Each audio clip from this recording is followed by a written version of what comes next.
Next जो किसान आंदोलन है मित्रों कौन सा है आपका, बेंगू किसान आंदोलन पढ़ेंगे मित्रों। नेक्स्ट किसान आंदोलन आपका, हाँ देखिए मित्रों, बात की जाए इस बेंगू की, तो बेंगू में मित्रों मेवाड़ रियासत में उस समय जो प्रथम श्रेणी के 16 ठिकाने थे, उन 16 ठिकानों में से एक बेंगू का नाम आता था।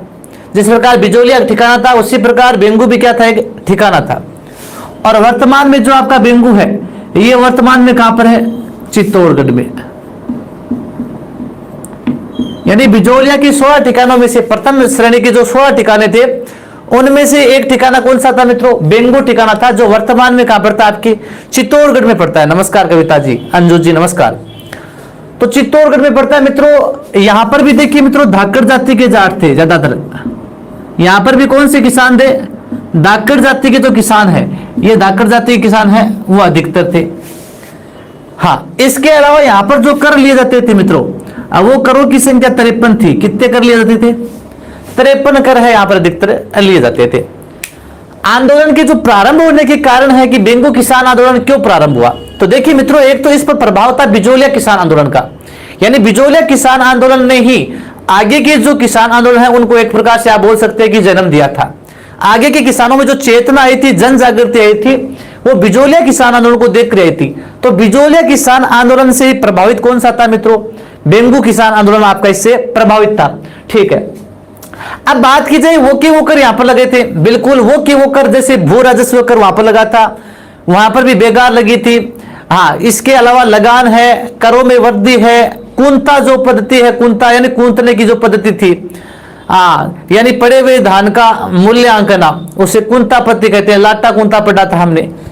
और यहाँ पर बेंगू किसान आंदोलन यदि सबसे अधिक प्रभावित था, आपसे पूछ ले इनमें सबसे अधिक प्रभावित किससे था, सर्वाधिक प्रभावित, यानी बेंगू जो है ये आंदोलन आपका सबसे अधिक प्रभावित किससे था, सबसे अधिक प्रभावित था ये बेगार से। किससे था मित्रों, बेगार से प्रभावित था ये आपको ध्यान में रखना मित्रों। आपसे पूछ ले कि कौन सा किसान आंदोलन है वो सर्वाधिक बेगार से प्रभावित था, तो यहां पर जो कर लगाए गए थे उन करों में कौन सा कर था, बेगार कर। इस बेगार कर से है सबसे अधिक प्रभावित है जो था वो था आपका बेंगू किसान आंदोलन। बेगार अर्थात किसानों से काम तो करवा लिया जाता था लेकिन उनका मूल्य है, उनके बदले उन्हें जो आजीवन के चलाने के लिए जो पैसे हैं वो नहीं दिए जाते थे।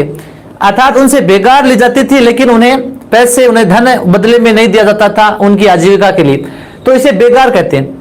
अब देखो मित्रों, आपको याद रखना है कि कौन सा जो किसान आंदोलन है वो बेगार से प्रभावित था।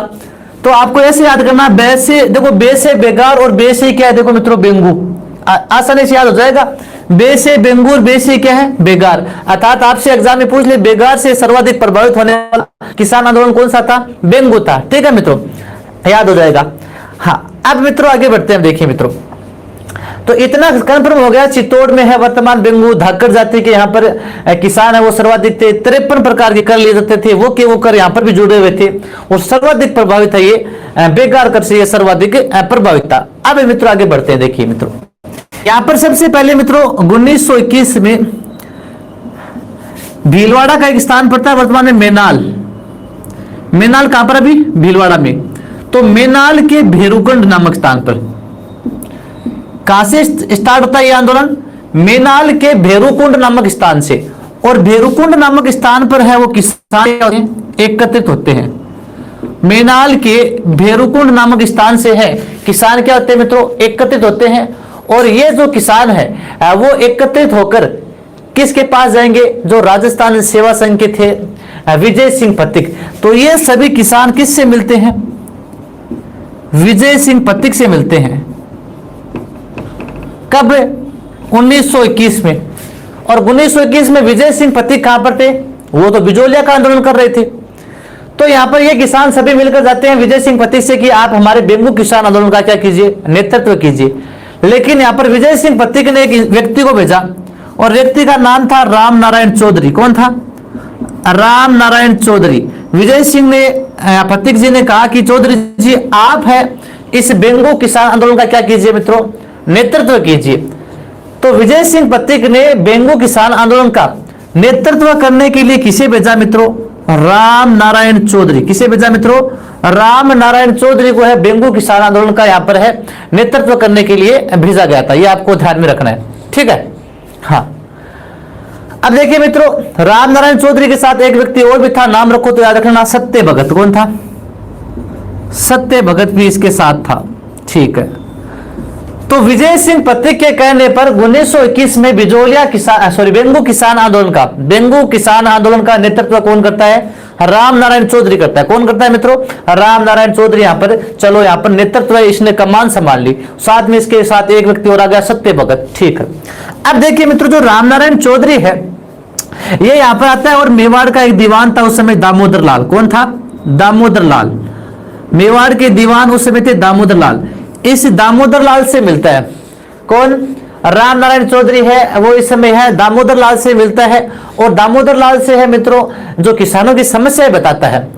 तो दामोदर लाल इसकी समस्याएं तो सुनता है यहाँ पर राम नारायण जी की, लेकिन उन समस्याओं की तरफ क्या है, कोई भी ध्यान नहीं देता है। जब ये दीवान यहाँ पर ध्यान नहीं देता है तो यहाँ पर जो राम नारायण जी है इन्होंने है किसानों को क्या किया मित्रों? संगठित किया। किसानों को क्या किया? संगठित किया। और अब इन्होंने इस किसानों में है वो जन जागृति फैलाई। क्या जन जागृति फैलाई? इन्होंने कहा कि आज के बाद में जो यहाँ के बेंगू का किसान है वो कोई भी भू राजस्व कर नहीं देगा, कोई भी भू राजस्व कर नहीं देगा, कोई भी लगान नहीं देगा यहाँ पर, और कोई भी है वो न्यायालय का सहारा नहीं लेगा। कोई भी यदि हमें आपस में कोई विवाद होता है तो किसान पंचायतों के माध्यम से मामला है उसको सुलझाया जाएगा। यहाँ पर है सामंतों का विरोध करना है। अर्थात यहाँ पर है राम नारायण जी है इन सभी को क्या करते हैं? संगठित करते हैं। और संगठित करने के पश्चात किसान है वो राम नारायण जी के एक ध्वज के नीचे यहाँ पर क्या है? कार्य करने लग जाते हैं, ठीक है। इसके पश्चात देखिए मित्रों, यहाँ पर है जब मेवाड़ महाराणा फतेह सिंह थे इस समय 1921 में, तो मेवाड़ महाराणा फतेह सिंह से है किसान है वो है किसान नहीं डट पा रहे थे। एक प्रकार से किसानों का विरोध है वो अधिक बढ़ रहा था मेवाड़ महाराणा के प्रति। तो अंग्रेजों ने यहाँ पर क्या कर दिया कि अंग्रेजों ने मेवाड़ महाराणा फतेह सिंह के स्थान पर उनके पुत्र थे भोपाल सिंह, तो अंग्रेजों ने भोपाल सिंह को अधिकार दे दिया। मेवाड़ महाराणा फतेह सिंह के स्थान पर किसको अधिकार दे दिया? भोपाल सिंह को, कि अब है आप है इस आंदोलन को कुचलो। तो अंग्रेजों को लगा कि अब भाई फतेह सिंह तो बुढ़ापे में कुछ नहीं कर पाएगा और ये जवान है, यंग है, इसलिए ये कुछ किसानों को डांट पाएगा। तो यहाँ पर भोपाल सिंह को यहाँ पर है उसके स्थान पर अधिकार दे दिया कि अब आप है इस आंदोलन को कुचलो। तो मित्रों, भोपाल सिंह कई स्थानों पर क्या करवाता है? लाठीचार्ज भी करवाता है किसानों पर। लेकिन उसके बाद में मित्रों जून 1922 में एक बार फिर है पथिक जी आते हैं। और पथिक जी और बिजोलिया का सामंत कौन था? बेंगू का सामंत कौन था? अनूप सिंह। कौन था? अनूप सिंह। जून 1922 में पथिक जी आते हैं, विजय सिंह पथिक आते हैं मित्रों। किससे मुलाकात करते हैं? बेंगू के सामंत अनूप सिंह के साथ क्या करते हैं? हाँ, मुलाकात करते हैं, अनूप सिंह को समझाते हैं। तो अनूप सिंह मान भी जाता है, अनूप सिंह मान जाता है, अर्थात किसानों की क्या है मांगों को मान जाता है। कौन मित्रों? अनूप सिंह है किसानों की मांगे मान लेता है। किसके कहने पर? विजय सिंह पथिक के कहने पर। अब अनूप सिंह ने जब किसानों की मांगे मान ली तो मित्रों यहां पर अंग्रेजों में एक बंदोबस्त भूमि बंदोबस्त अधिकारी था, भूमि बंदोबस्त अधिकारी था,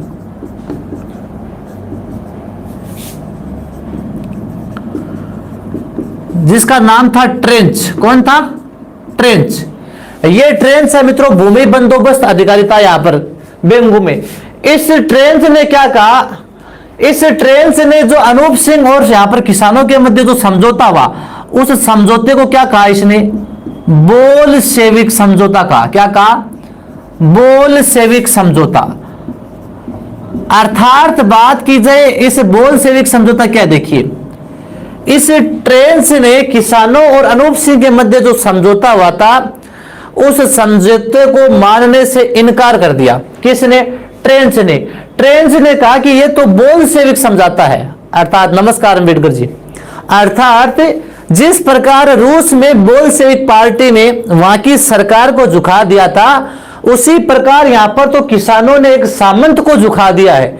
इसलिए इस जो समझौता है इस समझौते को नहीं माना जाएगा और इस समझौते को यहां पर क्या नाम दे दिया, बोल्शेविक समझौता नाम दिया। किसने? ट्रेंच ने। यह प्रश्न आता है मित्रों, बोल्शेविक समझौता किस आंदोलन से संबंधित था? बेंगो आंदोलन से संबंधित था, आपको ध्यान में रखना है, ठीक है। चलिए आगे चलते हैं। अब मित्रों ट्रेंच जब इसको मानने से इनकार कर देता है तो मेवाड़ सरकार क्या करेगी भाई? मेवाड़ सरकार भी इसे मानने से इनकार कर देती है और मेवाड़ सरकार है मित्रों इस अनूप सिंह के स्थान पर है एक नया सामंत नियुक्त कर देती है, अमृतलाल को। किसे करती है? अमृतलाल।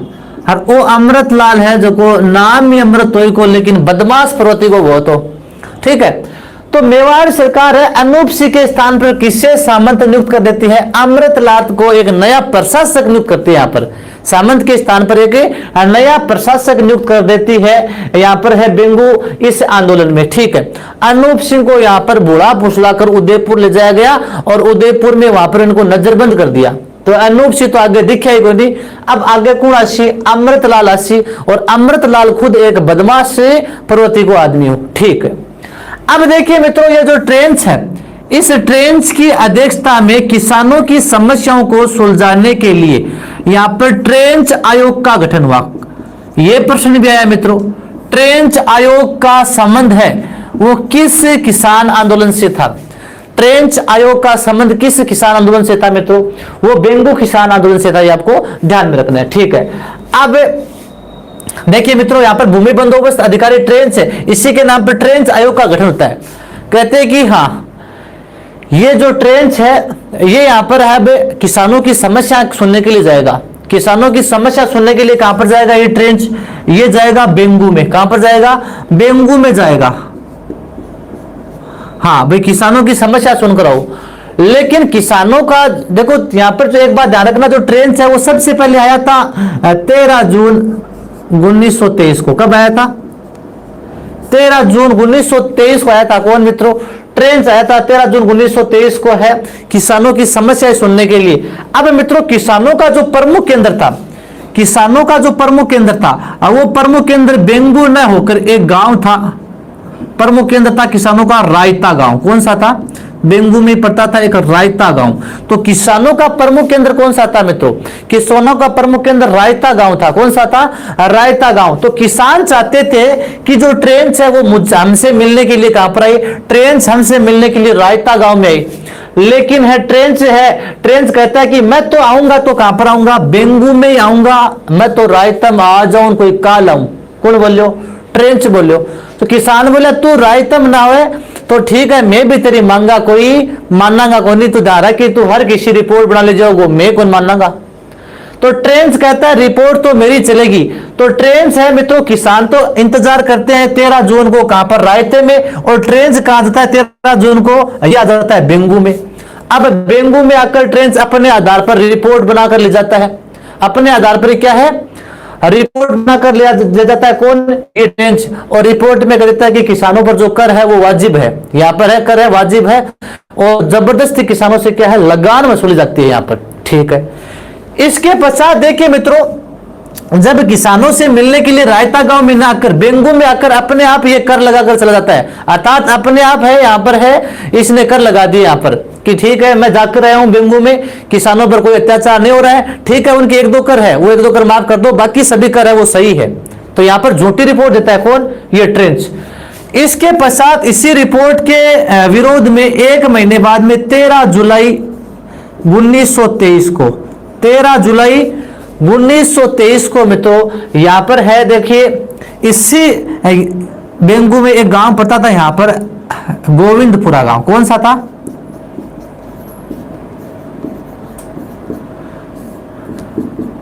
गोविंदपुरा गांव। कौन सा था? गोविंदपुरा गांव। इस गोविंदपुरा गांव में है मित्रों किसान क्या है? एकत्रित हो रखे थे।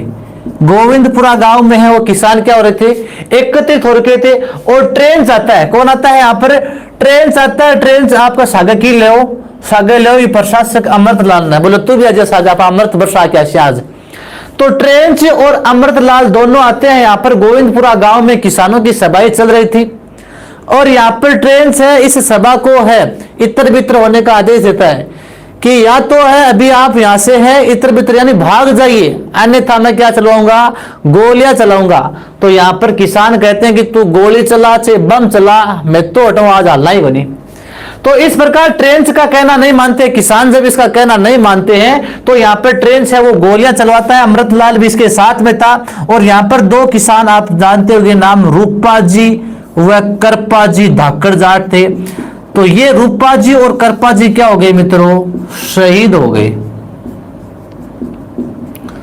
रूपा जी और करपा जी क्या हो गए मित्रों, हाँ नमस्कार विकास जी चौधरी, रूपा जी और करपा जी यहां पर क्या हो गई, शहीद हो गए। ट्रेंच ने जब गोलियां चलवाई तो रूपा जी और करपा जी नामक जो किसान थे धाकड़ जाते के, ये यहां पर क्या हो गए मित्रों, शहीद हो गए। ये प्रश्न भी एग्जाम में है मित्रों।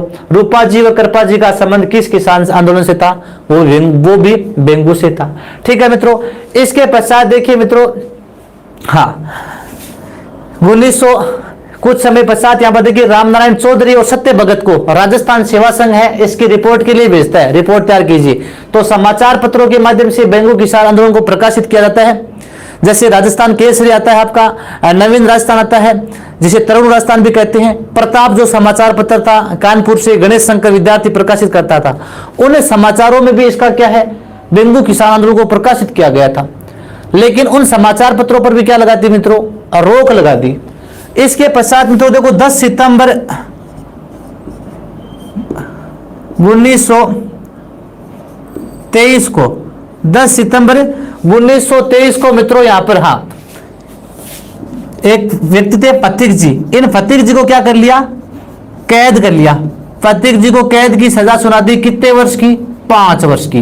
5 वर्ष की सजा सुनाया में फतीक जी तो अप्रैल यानी 27 अप्रैल 1927 में छूटा, आगे सजा कम करके 27 अप्रैल। फतीक जी वापस कब छूटे थे, 27 अप्रैल 1927 को। अब फतीक जी को भी कैद कर लिया यहां पर है, तो आंदोलन क्या पड़ गया था, धीमा पड़ गया था। उसके पश्चात मित्रों 1925 में मित्रों है यहां पर जो 53 कर थी, 53 में से 34 कर क्या कर दिए, 34 कर माफ कर दिए, और इसके साथ ये आंदोलन क्या हो गया, समाप्त हो गया। तो 53 में से 34 कर है वो माफ कर दिए, और माफ कर दे क्या हो गया, आंदोलन यहां पर क्या हो गया मित्रों, ढिल्लो पड़ गया, आंदोलन बिल्कुल समाप्त हो गया। अब एक बार वापस सभी मित्र ध्यान से देखिए मित्रों, आराम से बेंगू किसान आंदोलन आपका पूरा क्लियर हो जाएगा। बस मित्र मात्र 2 मिनट आप देख लीजिए। बेंगू जो मेवाड़ के 16 ठिकानों में से ही एक था। ठीक है मित्रों। वर्तमान में कहां पर है, चित्तौड़ में है। कौन सी जाति के किसान थे, यहां पर भी धाकड़ जाति के किसान थे। आराम से पढ़ लीजिए एक बार, कितने कर लगाए थे यहां पर, 53 कर यहां पर थे। और पूछ ले सबसे अधिक यहां पर प्रभावित थे बेंगू वाले जो किसान, वो कौन से कर से थे, बेगार कर से सर्वाधिक प्रभावित थे। बै से बेगार, बे से बेंगू में। ठीक है। 1921 में सबसे पहले मेनाल के, जो मेनाल पड़ता है भीलवाड़ा में, बेरुकुंड नामक स्थान पर किसान एकत्रित होते हैं। सभी एकत्रित होकर किसके पास जाते हैं, विजय सिंह पत्तिक के पास जाते हैं कि आप बेंगू किसान आंदोलन का नेतृत्व कीजिए। लेकिन विजय सिंह पत्तिक है उस समय बिजोलिया में थे, उन्होंने एक व्यक्ति को भेजा। एक व्यक्ति कौन था, रामनारायण चौधरी। और रामनारायण चौधरी ने मित्रों यहां पर बिजोलिया किसान आंदोलन का क्या किया, नेतृत्व किया। रामनारायण चौधरी सबसे पहले मेवाड़ के दीवान दामोदर लाल से मिलते हैं, लेकिन है दामोदर लाल है मित्रों इनकी बातों को अनसुना कर देता है। तो रामनारायण जी ने यहाँ पर किसानों को संगठित किया, कर के विरुद्ध कहा कि अपने खुद के न्यायालय स्थापित करेंगे, और न आपको भू राजस्व देना है न बेगार देनी है। इस प्रकार रामनारायण जी ने यहाँ पर क्या किया, किसानों को संगठित किया। लेकिन उसके पश्चात अंग्रेज सरकार ने मेवाड़ महाराणा फतेह सिंह के स्थान पर भोपाल सिंह को अधिकार दिया कि अब आप अंग्रेजों यानी अब आप किसानों को यहाँ पर कुचलो। तो उसने कुछ स्थानों पर किसानों पर लाठीचार्ज भी करवाया। जून 1922 में विजय सिंह पत्तिक है वो बेंगू के जो सामंत थे अनूप सिंह से मिलते हैं, अनूप सिंह को समझाते हैं और अनूप सिंह समझ जाता है, और अनूप सिंह के साथ क्या हो गया, किसानों का समझौता हो गया। अनूप सिंह ने किसानों की मांगे है मित्रों मान ली, अनूप सिंह ने किसानों की मांगे पूरी मान ली। ठीक है। लेकिन यहां पर अंग्रेजों ने इस मांग को मानने से मना कर दिया। भूमि बंदोबस्त अधिकारिता ट्रेंच, इस ट्रेंच ने कहा कि यह तो क्या है, बोल्शेविक समझौता हो गया। अर्थात जिस प्रकार रूस में बोल्शेविक पार्टी ने सरकार को दबा दिया था, उसी प्रकार यहां पर तो किसानों ने एक सामंत की आवाज को दबा दिया, एक सामंत को दबा दिया। इसलिए इसे बोल्शेविक समझौता करार देकर इस ट्रेंच ने इस मांग को मानने से इस समझौते को अस्वीकार कर दिया। और ट्रेंच के स्वीकार करते ही यहां पर क्या होता है मित्रों कि मेवाड़ सरकार ने भी क्या कर दिया, इस अनूप सिंह को हटा दिया और अनूप सिंह की जगह एक प्रशासक किसे नियुक्त कर दिया, अमृतलाल को है प्रशासक नियुक्त कर दिया। ठीक है। हाँ, इसके बाद में देखिए, हाँ 13 जून 1923 को 13 जून 1923 को ये जो ट्रेंच था उसी ट्रेंच के नाम पर है एक ट्रेंच आयोग का गठन किया जाता है और ट्रेंच आयोग का गठन करके ट्रेंच को किसानों की समस्याएं सुनने के लिए उनकी रिपोर्ट तैयार करने के लिए भेजा जाता है। तो ये 13 जून 1923 को ये ट्रेंच आता है कहां पर, बेंगू में। लेकिन किसान इसे कहां पर बुलाना चाहते थे, किसान इसे रायता गांव में बुलाना चाहते थे, लेकिन ट्रेंच है वो रायता गांव में न जाकर 13 जून को बेंगू में आकर अपनी झूठी रिपोर्ट तैयार करके ले जाता है और रिपोर्ट को है ऐसे ही साबित करने लग जाता है। और इसी के विरोध में किसान वापस 13 जुलाई 1923 को गोविंदपुरा गांव में है एकत्रित होता देते हैं। तो ये ट्रेंच और अमृतलाल दोनों आते हैं, किसानों को यहां से हटने का आदेश देते हैं, लेकिन जब किसान नहीं हटते हैं तो ये वहां पर गोली चलाने का आदेश देता है। रूपाजी और कृपाजी धाकड़ जाट यहां पर क्या हो गए थे मित्रों, शहीद हो गए थे इसमें। उसके पश्चात मित्रों समाचार पत्रों के माध्यम से भी इसको बेंगू किसान आंदोलन को प्रकाशित किया गया, लेकिन मेवाड़ सरकार ने समाचार पत्रों पर भी क्या लगा दी थी, रोक लगा दी थी, जैसे प्रताप समाचार है। हाँ, इसके अलावा राजस्थान केसरी था, नवीन राजस्थान था। 10 सितंबर 1923 को जो पथिक जी थे विजय सिंह पथिक, उनको यहां से कैद करके 5 वर्ष की सजा सुना दी। इसके पश्चात आंदोलन क्या पड़ गया मित्रों, धीमा पड़ गया। 1925 में यहां पर है 53 में से 34 कर यहां पर माफ करके यहां पर है किसानों को माफ कर दिए और आंदोलन क्या हो गया मित्रों, समाप्त हो गया। अब आप मित्रों आराम से एक बार स्क्रीनशॉट लीजिए।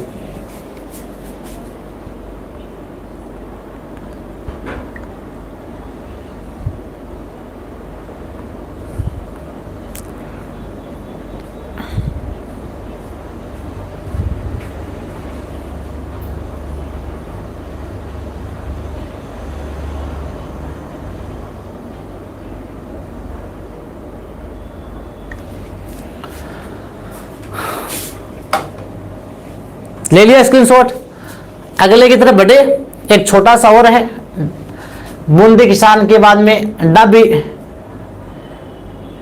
बेंगू में चलेगा। आप बेंगू के बाद में चलेंगे हम बूंदी किसान आंदोलन, और बूंदी किसान आंदोलन में आपका आएगा डाबी कांड। तो ये आपको ये ध्यान में रखना है मित्रों। देखो मुख्यतः ये 13 जुलाई, ये डेट देखो 13 जुलाई 1923 रूपाजी कृपाजी है ना, ये इंपॉर्टेंट है इसके। देखो ये यहां से क्वेश्चन आते हैं मित्रों, ध्यान रखना। बेंगू किसान आंदोलन में प्रमुख जो 3 बातें ध्यान रखनी है, प्रमुख 3 बातें। 3 बातें कौन सी? एक तो सबसे अधिक बेगार से प्रभावित कौन सा किसान आंदोलन था? बेंगू था। एक बोल्शेविक समझौता का संबंध किससे है? बेंगू किसान आंदोलन से। ट्रेंच आयोग का संबंध इसी से है। और एक आपका 13 जुलाई 1923 याद रखना है, रूपाजी और कृपाजी धाकड़। बस 4 बातें आप ध्यान रख लो।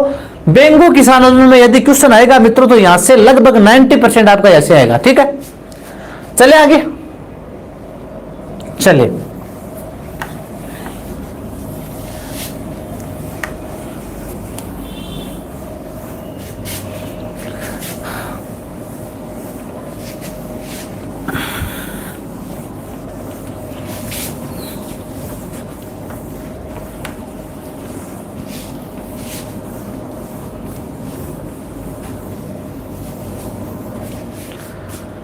हाँ, एक क्लियर हो गया आप आज वाला, बेंगू क्लियर हो गया। तो चलते हैं हम बूंदी किसान आंदोलन।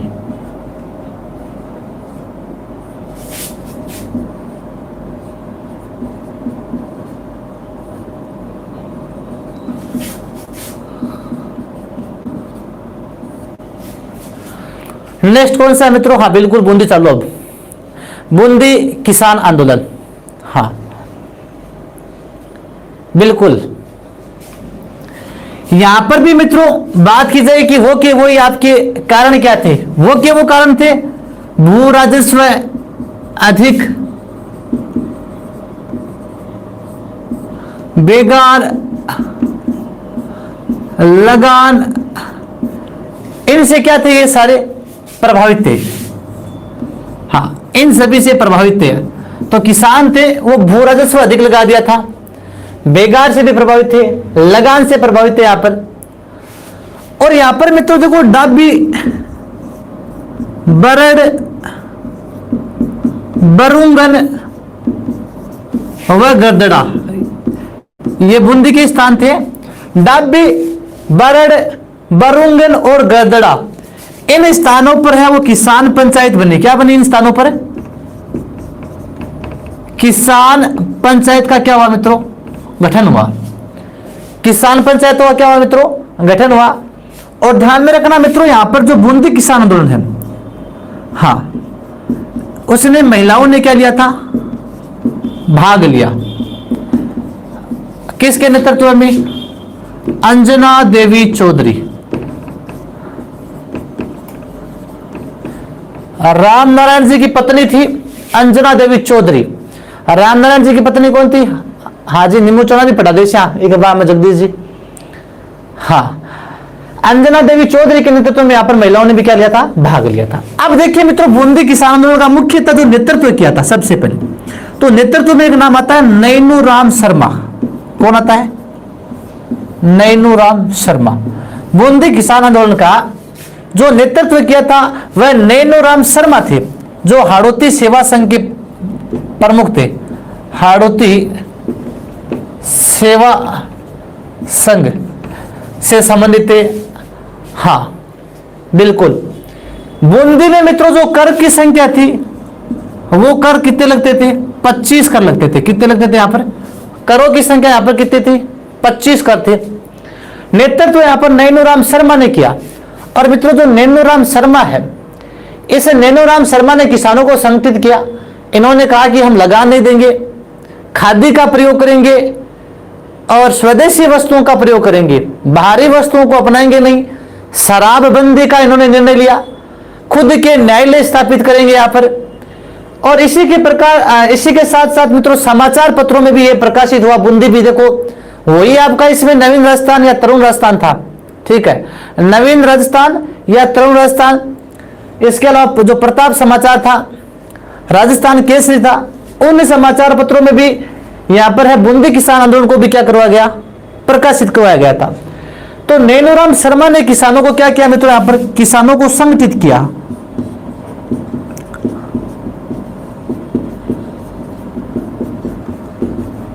किसानों को क्या किया मित्रों? संगठित किया था नैनूराम शर्मा ने। ठीक है, अच्छा बहादुर सिंह चुनाव आ गया, कोई बात नहीं। ठीक है, इसके बाद में देखिए मित्रों 1922 में सबसे पहले बरड़ में किसान आंदोलन हुआ। बरड़ जो बूंदी में पड़ता था मित्रों, बरड़ किसान आंदोलन कब हुआ? 1922 में। 1922 में बरड़ किसान आंदोलन हुआ मित्रों। किसके नेतृत्व में? भंवरलाल सोनी के नेतृत्व में।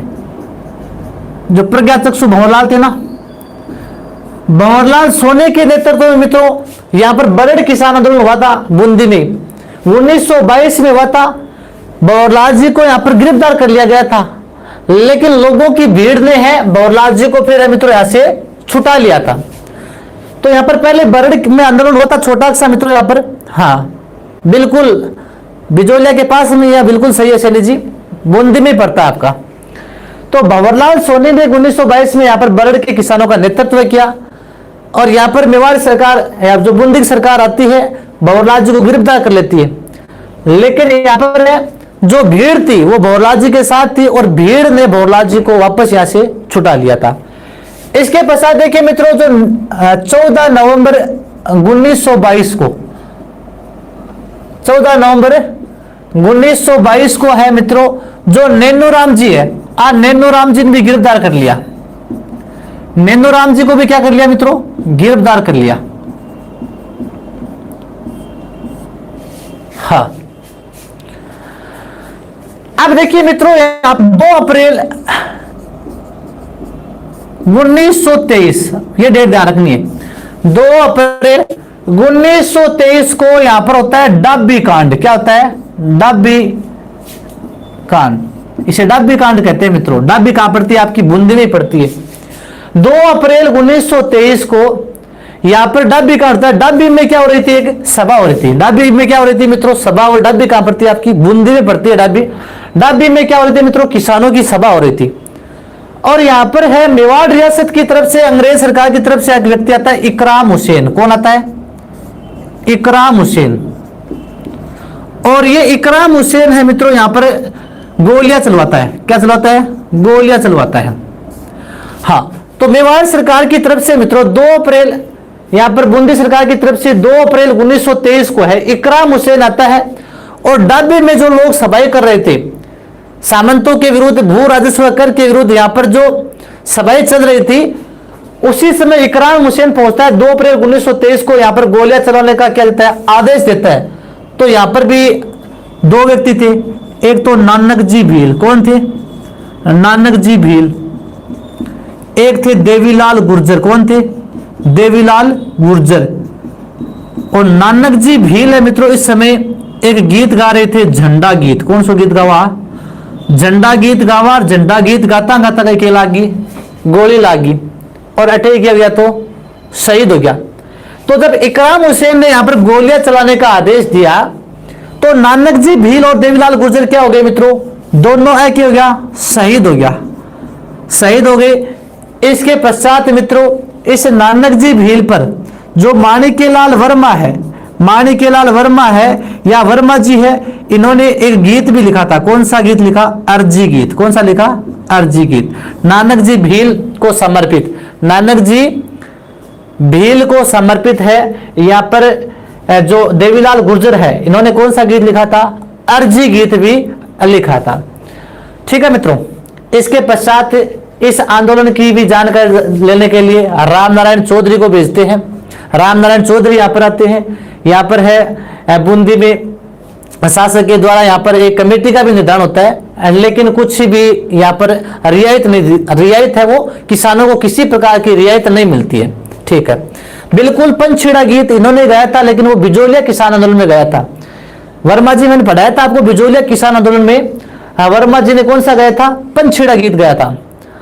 और इसके अलावा जो भंवरलाल जी सोनी है, इन्होंने क्या गाया था उस समय? कविताएं गाई थी ना, मान मान मेवाड़ी राणा प्रजा करे पुकारे रे, मान मान मेवाड़ी राणा प्रजा पुकारे रे, रूस जार को पत्तो न लाग्यो सुन राणा फतमंद रे।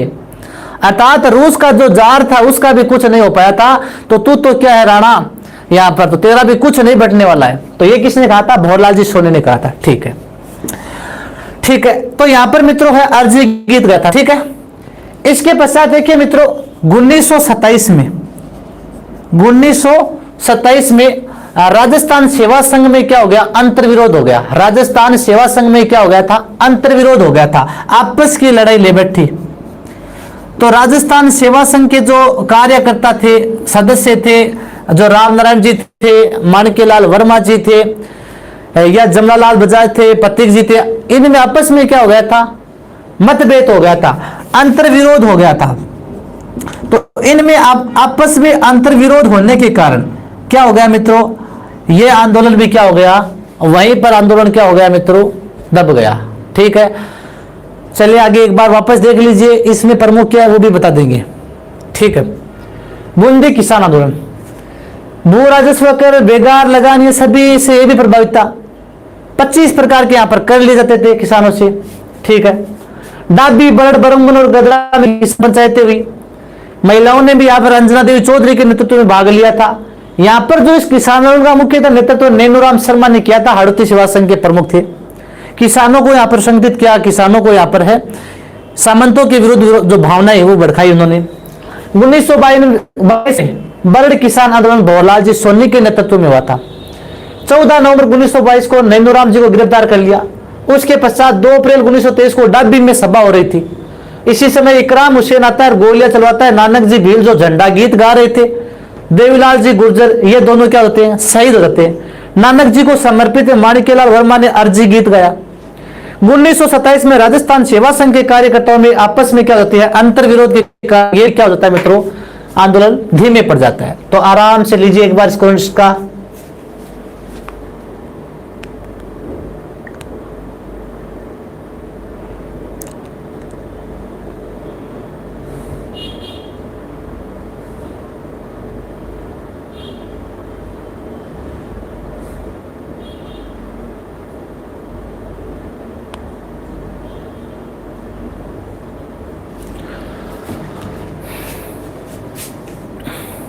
चलिए आगे, टाइम तो है ना।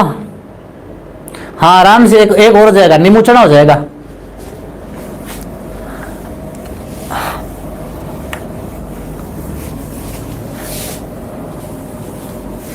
देखो मित्रों, किसान आंदोलन से क्वेश्चन आएगा तो कोई बाहर नहीं जाएगा। देखिए अगले को कोई क्वेश्चन देना ही ऐसा है, वो दूसरी बात है कि किसी को नहीं आए, बाकी देखिए क्वेश्चन बाहर नहीं जाएगा आपकी, इसलिए आपको आराम से पढ़ना है।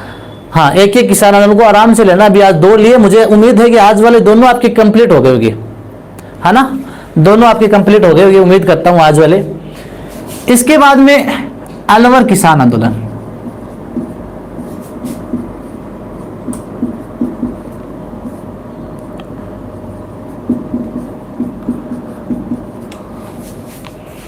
अलवर किसान आंदोलन, देखिए मित्रों, अलवर में जो किसान आंदोलन हुए थे वो 2 हुए थे। एक तो हुए थे निमुचना किसान आंदोलन, और एक अलवर में हुआ था मेव जाति का, यानी मेवों के द्वारा भी यहां पर क्या हुआ था, आंदोलन हुआ था। और यहां पर अलवर में जो किसान आंदोलन हुए थे वो मित्रों देखिए 2 क्षेत्र होते हैं यहां पर, एक तो जागीरी क्षेत्र होते हैं, एक होते हैं खालसा भूमि वाले। तो जागीरी क्षेत्र तो जागीरों के नेतृत्व में आती थी, वो जागीरी क्षेत्र था। खालसा भूमि वो होती थी जो सीधे राजा के पास होती थी, 80% भूमि है वो खालसा थी यहां पर। तो यहां पर देखो, एक तो जागीरी भूमि थी, जागीरी भूमि यानी जागीरदारों के पास थी, वो कितनी थी, 20%। एक खालसा भूमि थी मित्रों, खालसा भूमि ये थी 80%, अर्थात यहां पर जो खालसा भूमि थी वो है 80% थी। सीधे के सीधे राजाओं के पास अधिकार था इसका, जागीरों के पास, जागीरदारों के पास 20% और राजाओं के पास कितनी थी, 80% थी। और अलवर में जो किसान आंदोलन हुए मित्रों वो खालसा भूमि पर हुए थे। किस पर हुए थे, ये किसान आंदोलन कहां पर हुए थे, खालसा भूमि पर है ये किसान आंदोलन हुए थे। ठीक है मित्रों, अब हम देखिए आगे बढ़ते हैं यहां से। ये जो सबसे पहले हम यहां पर निमुचना की बात करेंगे, निमुचना किसान आंदोलन, क्योंकि मेव वाला तो बाद में पढ़ेंगे, पहले निमुचना पढ़ते हैं। निमुचना किसान आंदोलन, पहले इसकी बात करते हैं। हाँ, निमुचना किसान आंदोलन, आपको यह भी ध्यान में रखना है मित्रों कि निमुचना जो किसान आंदोलन है वो राजपूत किसानों के द्वारा हुआ था। किसके द्वारा हुआ था, राजपूत किसानों के द्वारा। निमुचना किसान आंदोलन राजपूत किसान वह साथ में थे, मुख्य तो राजपूत किसान ही थे यहां पर, ये आपको ध्यान में रखना है। यहां पर क्या हुआ कि मित्रों जो राजपूत लोग थे और ब्राह्मण थे उनके अधिकार है वो छीन लिए गए थे, अर्थात राजपूतों पर भी कर बढ़ा दिए गए थे। वो कर किस प्रकार बढ़े थे, देखिए मित्रों, भूमि बंदोबस्त हुआ था, भूमि बंदोबस्त हुआ था 1924 में। ये तीसरा भूमि बंदोबस्त था अलवर में। कौन सा था, तीसरा भूमि बंदोबस्त था अलवर में। कौन सा भूमि बंदोबस्त हुआ, ये तीसरा भूमि बंदोबस्त, अर्थात यहां पर करों में बदलाव किए गए, और करों में बदलाव करके कितने प्रतिशत, 40% अधिक कर बढ़ा दिए, 40% कर क्या कर दिए थे, अधिक कर दिए थे। तो तीसरा भूमि बंदोबस्त 1924 में हुआ था, पंडित NL टिक्को, NL टिक्को ने किया।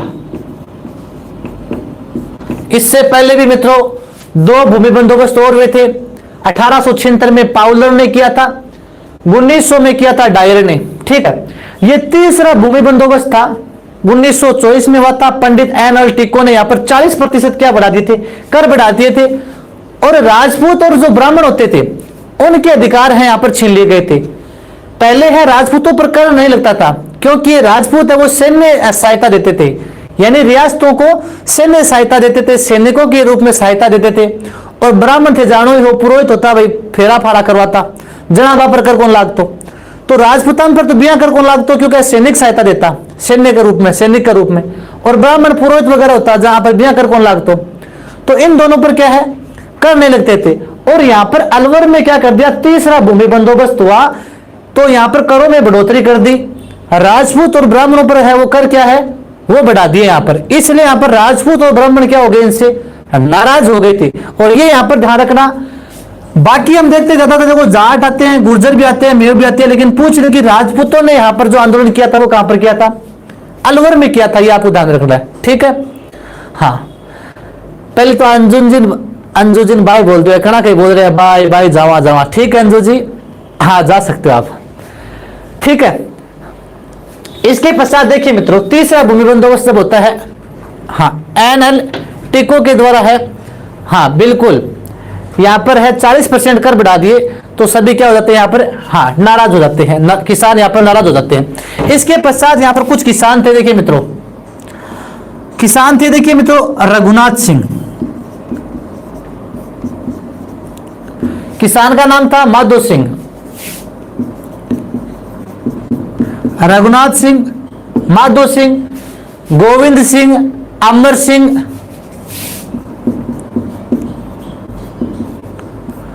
गोविंद सिंह, अमर सिंह, एक आधे किसान होते हैं जैसे गंगा सिंह वगैरह, हाँ ये सारे किसान आते हैं। 1924 में सबसे पहले यहां पर क्या करते हैं, आंदोलन की शुरुआत करते हैं। आंदोलन की शुरुआत कब होती है, 1924 में।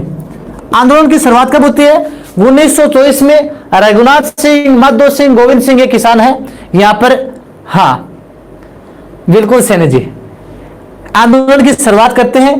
और ये जो किसान है मित्रों यहां पर है, इस क्षेत्रीय महासभा का अधिवेशन हो रहा था 1924 में, 1925 में, 1925 में अखिल भारतीय महासभा का क्षेत्रीय अधिवेशन हो रहा था दिल्ली में। और उस अखिल भारतीय क्षेत्रीय महासभा में भी जाते हैं 200 किसान एकत्रित होकर जाते हैं वहां पर। अखिल भारतीय क्षेत्रीय महासभा का भी क्या लेते हैं, सहयोग प्राप्त करने का क्या करते हैं, प्रयास करते हैं। नमस्कार कविता जी। तो 1925 में ये किसान है, अखिल भारतीय क्षेत्रीय महासभा का भी सहयोग लेने का प्रयास करते हैं। इसके पश्चात ये किसान है, सभी किसान जाते हैं। अलवर महाराजा था जय सिंह, कौन था, जय सिंह। अलवर महाराजा जय सिंह के पास जाते हैं कि हमारे वो कर माफ की जाए। अर्थात अलवर में भी देखिए वो भू राजस्व कर था, भू राजस्व का अधिक लगा दिया था, लगान बढ़ा दी थी। इसके अलावा देखिए यहाँ पर एक वो प्रॉब्लम भी थी, जो सुअर थे, वो जो सुअर है वो यहाँ पर फसलों को है नष्ट कर रहे थे, लेकिन सरकार है वो सुअरों को है मारने की इजाजत नहीं दे रही थी। तो एक वो भी किसान कह रहे थे कि हमें सुअरों को मारने की आजादी दी जाए, या सुअरों पर आप प्रबंध कीजिए, इनका हमारी फसल को नुकसान कर रहे हैं। लेकिन सबसे खराब पद्धति क्या थी, अलवर में सबसे खराब पद्धति यहाँ की थी, कर में सबसे खराब पद्धति थी इजारा कर। कौन सी थी, इजारा पद्धति। यह आपको ध्यान में रखना है।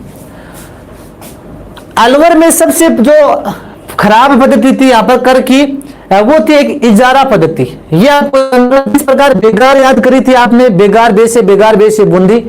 तो इजारा पद्धति है वो आपको ध्यान अलवर में थी। अब इजारा क्या हुआ, सब जानते होते इजारा तो, है ना, यानी जो भूमि है उस भूमि को,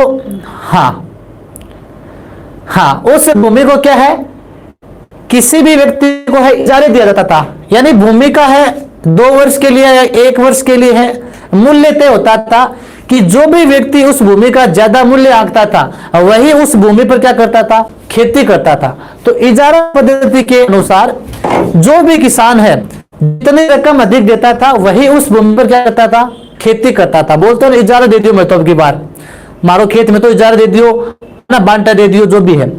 तो यहां पर जो गरीब किसान थे, यहां पर जो गरीब किसान थे, उन गरीब किसानों के पास क्या है, खेती करने के साधन नहीं होते थे। क्यों, गरीब किसानों के पास पैसे नहीं होते थे।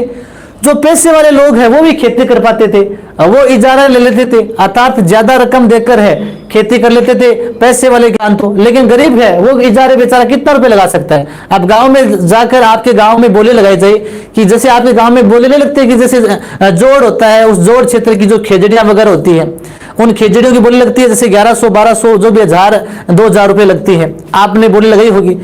अब जाते गांव के वहां पर 100-200 आदमी एकत्रित होते हैं, एक जगह एकत्रित होते हैं कि ठीक है हम बोली लगाते हैं, कोई 1000 लगाता है, कोई 1100 लगाता है। 200 में से बोली तो 5 या 7 ही लगाते हैं, और वो 5-7 वही लगाएंगे जिनके पास पैसे होंगे, वही तो बात है। तो यानी इजारा पद्धति थी यहाँ पर, और इसी इजारा पद्धति से किसानों का है एक प्रकार से है खेती वो नहीं कर पा रहे थे, ठीक है। तो ये सबसे एक पद्धति थी। अब जो यहाँ पर किसान है वो सभी अलवर महाराजा जय सिंह से ये मांग करते हैं कि इस इजारा पद्धति को हटाओ, यहाँ पर हमारे लिए भू राजस्व कम करो, सुअरों की जो समस्या है उस सुअरों की समस्या से हमें निजात दिलाओ। हाँ हाँ, तो ये आपको ध्यान में रखना है। तो ये कुछ मांगे हैं मित्रों यहां पर इनके साथ रखी जाती है, ठीक है। जय सिंह से ये मांगे यहां पर रखते किसान, लेकिन जो अलवर महाराजा जय सिंह है, अलवर महाराजा जय सिंह किसानों की मांगों की तरफ कोई भी ध्यान नहीं देता है। अलवर महाराजा किसानों की मांगों पर कोई ध्यान नहीं देता है। तो यहां पर मित्रों 7 मई कब की बात है? 7 मई 1925। 7 मई 1925 को गांव है आपका निमुचना। कौन सा गांव है? निमुचना गांव है अलवर की बानसूर तहसील में। अलवर की बानसूर तहसील में गांव है निमुचना। गांव में किसान एकत्रित हुए यहां पर, और इस अलवर महाराजा जय सिंह ने किसानों को समझाने के लिए एक जनरल को भेजा, और जनरल का नाम था रामभद्र। कौन था? जनरल का नाम क्या था मित्रों? रामभद्र। तो जनरल रामभद्र को भेजा कि आप जाओ किसानों को समझा कर आओ। बोले क्यों बेफालतू का मैं राड मोल ले रहे अबे? हाँ सेनी जी रुको, आपके आंसर का जवाब आ रहा है अभी। तो 7 मई को ये जनरल रामभद्र जाता है, कहां पर जाता है? यहां पर निमुचना गांव में जाता है, किसानों से समझाइश करता है, लेकिन किसान कहते हैं हम तो यहीं पर डटेंगे, आपको जो कुछ करना है कर लो, हमारी मांगे आपका महाराजा जय सिंह मान नहीं रहा है, एक भी मांग स्वीकार नहीं कर रहा है, और आप है हमसे समझौता करने के लिए हो। ठीक है हम समझौता कर लेंगे, हमारी जो पहले मांगे वो तो पूरी करो। अब वो रामभद्र कहीं हो तो बेचारा समझो तो करना चाहिए, पाछो आ गयो, महाराजा ने कह दियो आके, बोलो भाई तो कौन हल है, मैं तो बैठाऊं कौन हल ही कोनी। तब फिर अलवर महाराजा ने 14 मई 1925 को 7 दिन बाद में एक आदमी ने भेजियो। आदमी को नाम क्यों? कमांडर छाजू सिंह के नाम हो, एक भी याद रखो नाम था ना, कमांडर छाजू सिंह। कमांडर छाजू सिंह को भेजता है, और 78 लोग एकत्रित हो रहा निमुचना का माई। 800 लोग एकत्रित हो रहा खटे निमुचना का माई। तो कमांडर छाजू सिंह जाता ही गाड़ी के माई चढ़ गयो, यहाँ जाता ही बोले सरदार बोले उन्ना बुन्ना जो आंधी आ रही है। तो अर्थात जब छाजू सिंह जाता है तो वहां पर लोग सभी है एकत्रित हो रखे थे। छाजू सिंह ने बिना कुछ कहे ही वहां पर अंधाधुंध गोलियां बरसा दी, अंधाधुंध गोलियां चला दी, और अंधाधुंध गोलियां चलवा दी। तो 156 लोग, राजस्थान के किसी भी आंदोलन में सबसे अधिक शहीद होने वाले संख्या थी। 156 लोग क्या हो गए? शहीद हो गए। 156 लोग क्या हो गए? शहीद हो गए थे।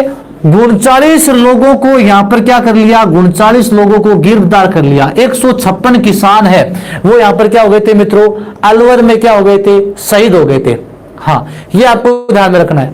तो अलवर में जब जय सिंह के कहने पर कमांडर छाजू सिंह ने गोलियां चलाई तो 800 लोग यहां पर एकत्रित हो रहे थे निमुचना में, जिनमें से 156 राजस्थान के किसी भी आंदोलन में सबसे अधिक शहीद होने वालों की संख्या है तो वो निमुचना में है। और इसी छाजू सिंह को क्या कहते हैं? राजस्थान का जनरल डायर। क्या कहते हैं? राजस्थान का जनरल डायर। जी हाँ जनरल डायर है वो जलियांवाला बाग हत्याकांड के मायने गोलियां चलाई वे, और छाजू सिंह तो रुके को नहीं है, और रुके को नहीं जाए इनके बोले राजस्थान को जनरल डायर बोला है। इसके पश्चात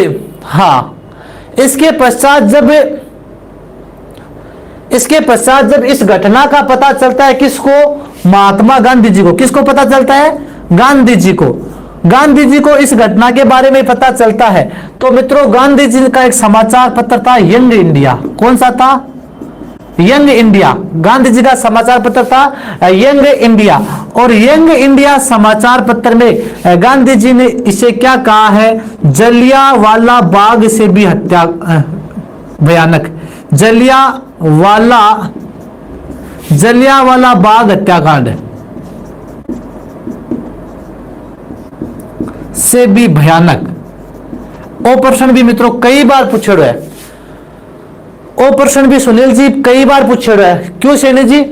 राजस्थान के किस आंदोलन के बारे में या किस घटनाक्रम के बारे में महात्मा गांधी ने कहा था कि ये तो जलियांवाला बाग हत्याकांड से भी क्या है? भयानक है। जलियांवाला बाग हत्याकांड से भी भयानक, या इसे दोहरी डायर शाही, दूसरा नाम क्या दिया इसको?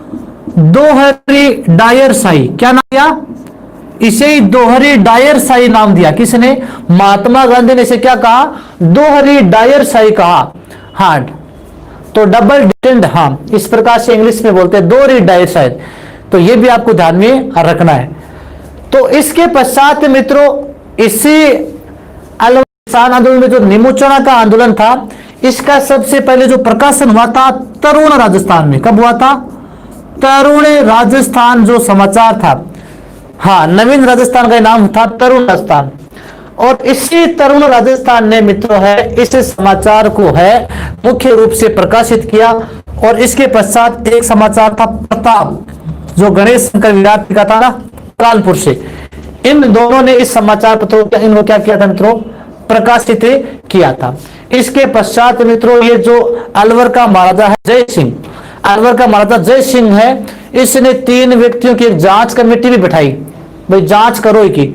अब जांच में भी किन बैठा दियो? आज छाजू सिंह ने बैठा दियो। सो पहले एक ना छाजू सिंह को, एक सुल्तान सिंह और एक था रामचरण।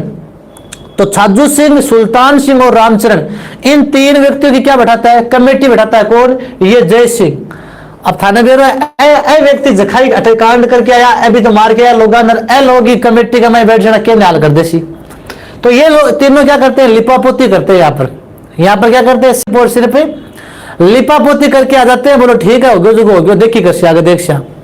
तो यहाँ पर मित्रों फिर है जब किसान असंतुष्ट होते हैं तो अलवर महाराजा जय सिंह है वो खुद जाते हैं। अलवर महाराजा जय सिंह यहाँ पर खुद जाते हैं और खुद जाकर जो पुराना भूमि बंदोबस्त कर था 40% से पहले वाला, वो पुराना भूमि बंदोबस्त कर है वो यहाँ पर है वही लागू कर दिया, पुराने वाला लागू कर दिया। इसके अलावा जो गिरफ्तार लोग थे उनको क्या छोड़ दिया। उसके पश्चात आंदोलन क्या हो गया? समाप्त हो गया।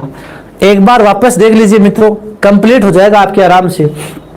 अलवर का किसान आंदोलन पढ़ रहे हैं हम, यहाँ पर मेव पढ़ेंगे, एक पढ़ेंगे आपका निमोचना, 2 पढ़ेंगे। ठीक है मित्रों, हाँ बिल्कुल बिल्कुल आ जाएगा कविता जी, वो भी आ जाएगा। किसान आंदोलन पढ़ रहे हैं अभी स्टार्ट है हमारे, वो भी आएंगे। जनजातीय आंदोलन वो भी आ जाएंगे, सब आ जाएंगे। देखो अलवर में है मित्रों जागीरी भूमि थी, एक खालसा भूमि थी। जागीरदारों के साथ पास में थी 20% और खालसा जो राजाओं के पास थी वो 80% थी। अलवर में जो किसान आंदोलन हुए वो कहां पर हुए थे? खालसा भूमि पर हुए थे। ठीक है मित्रों, अलवर में 2 आंदोलन होते हैं, एक मेव और दूसरा निमोचना है। तो पहले हम निमोचना का पढ़ते हैं, ये इंपॉर्टेंट है, काफी बार एग्जाम में आता है। यहां पर यह भी ध्यान में रखना मित्रों, राजपूत किसान है उन्होंने आंदोलन किया था, ये ध्यान रखना। ब्राह्मण और राजपूतों पर कर अधिक बढ़ा दिए थे यहाँ पर, ठीक है ना। तीसरा भूमि बंदोबस्त हुआ था 1924 में पंडित NL टिक्को के नेतृत्व में, 40% है कर बढ़ा दिया था। ठीक है बोरलाल जी, आप समझ लीजिए एक बार। इसके पश्चात 1920 में रघुनाथ सिंह, माधो सिंह, गोविंद सिंह, अमर सिंह, ये कुछ किसान एकत्रित होते हैं। ये कुछ किसान यहाँ पर क्या होते हैं? एकत्रित होते हैं। 1925 में ये अखिल भारतीय क्षेत्रीय महासभा का क्या है सहयोग लेने का प्रयास करते दिल्ली में जाते हैं, उन्होंने समर्थन भी दिया था। जय सिंह, अलवर महाराजा जय सिंह के पास जाते फिर ये, और अलवर महाराजा जय सिंह से है यहाँ पर मांग करते कि हमारा भूमि बंदोबस्त कर है वो घटाया जाए, कम किया जाए, सुअरों की समस्या से निजात दिया जाए। सबसे खराब पद्धति क्या थी यहाँ पर? इजारा पद्धति। अलवर में इजारा पद्धति क्या थी?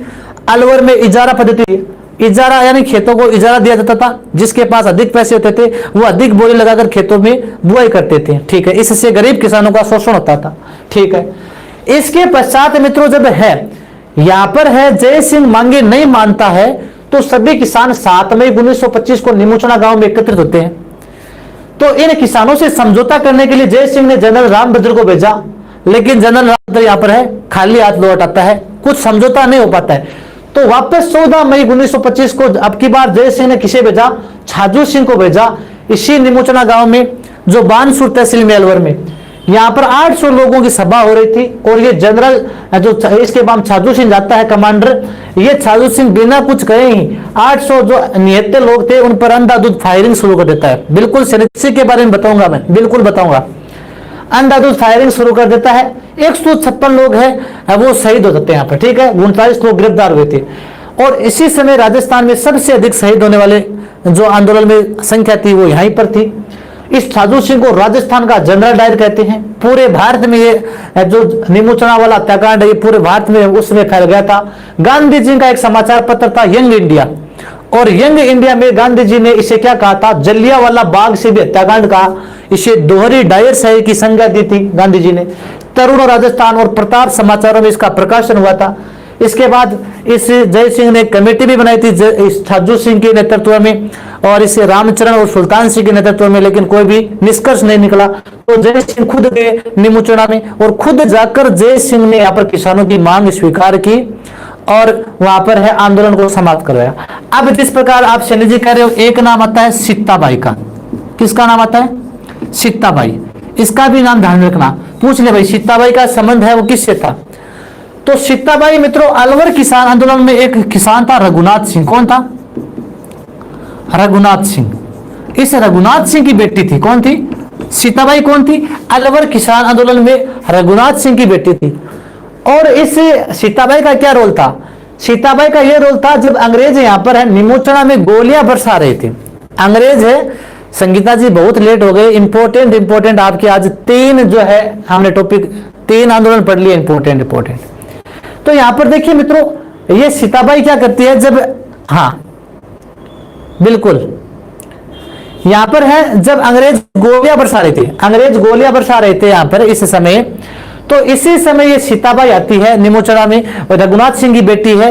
ये एक बात कहती है, ये क्या कहती है कि आप चाहे कितनी गोलियां बरसा लो, आप चाहे कितनी गोलियां बरसा लो, हम यहां पर ठिकानों को अधिक लगान नहीं देंगे। ये कथन किसका था? ये कथन सीताबाई का था। तो सीताबाई जो रघुनाथ सिंह की बेटी थी, नीमूचड़ा हत्याकांड में, हाँ नीमूचड़ा हत्याकांड में आप बोल सकते हैं महिलाओं का नेतृत्व इसने किया था एक प्रकार से, और इसने कहा था कि आप चाहे कितनी गोलियां बरसा लो, हम ठिकानों को अधिक लगान। अब देखिए मेव किसान आंदोलन, टाइम है तो पढ़ लेते हैं, टाइम तो हो गया भाई आज का। तो मेव किसान आंदोलन है मित्रों, हम छोटा सा किसान आंदोलन है, वो आपको तो पढ़ा दे, आपको तो कल करवा दे। हाँ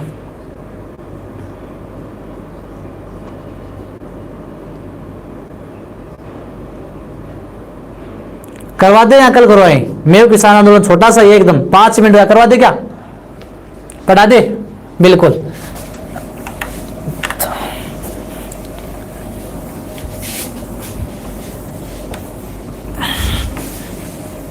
यहीं पर अलवर का ही था मित्रों, 5 मिनट का है, एक ज्यादा बड़ा नहीं है।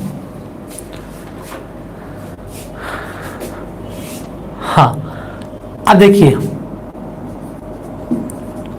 मेव किसान आंदोलन, अलवर में दूसरा आता है छोटा सा आंदोलन है मेव किसान आंदोलन। देखिए मित्रों मेव किसान आंदोलन एक बार वापस देखिए, जो मेवों की संख्या है, ये मेवों की संख्या कहां पर थी? अलवर, भरतपुर व गुड़गांव वाला क्षेत्र। अलवर, भरतपुर और गुड़गांव वाला जो क्षेत्र है मित्रों, वहां पर है वो मेवों की संख्या अधिक थी। अलवर, भरतपुर और गुड़गांव वाले क्षेत्र में मेवों की संख्या अधिक थी, इसलिए इसे मेव प्रदेश कह देते हैं। क्या कह देते हैं? मेव प्रदेश कह देते हैं। और अलवर में जो मेव किसान आंदोलन हुआ था मित्रों, वो हुआ था मोहम्मद अली के नेतृत्व में। मोहम्मद अली के नेतृत्व में। वही कर वाली बात है यहाँ पर भी, यहाँ पर वाले अलवर किसान आंदोलन में का जो मेव किसान आंदोलन है, कारण वही था, भू राजस्व कर यहाँ पर भी बढ़ा दिया था, कुंता पद्धति थी, बेगार बढ़ा दी थी। तो ये वो कारण इसमें आते हैं। और इसके पश्चात यहाँ पर मित्रों 2 संस्थाएं जुड़ जाती है। बिल्कुल जो जंगली सुअर है वो खड़ी फसल को यहाँ पर है नुकसान पहुंचा रहे थे, बिल्कुल अलवर के मेवों में भी था और नीमूचड़ा वाले में भी था बिल्कुल। तो यहां पर 2 बड़ी संस्थाएं जुड़ती हैं 1923 में, अंजुमन खादिम उल इस्लाम, अंजुमन खादिम उल इस्लाम, ठीक है। एक तो ये जुड़ती है 1927 में, 1927 में हाँ जमीयत तबीयत उल इस्लाम,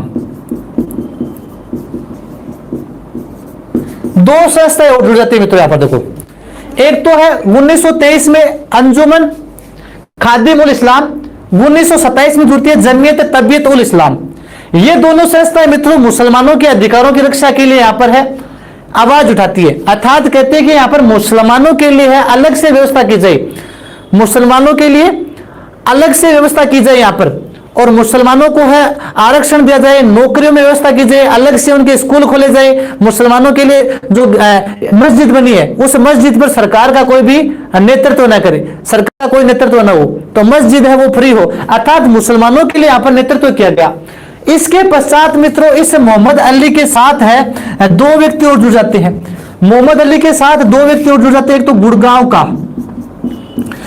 का था यासीन खान। कौन था? यासीन खान। एक और था अंबाला का।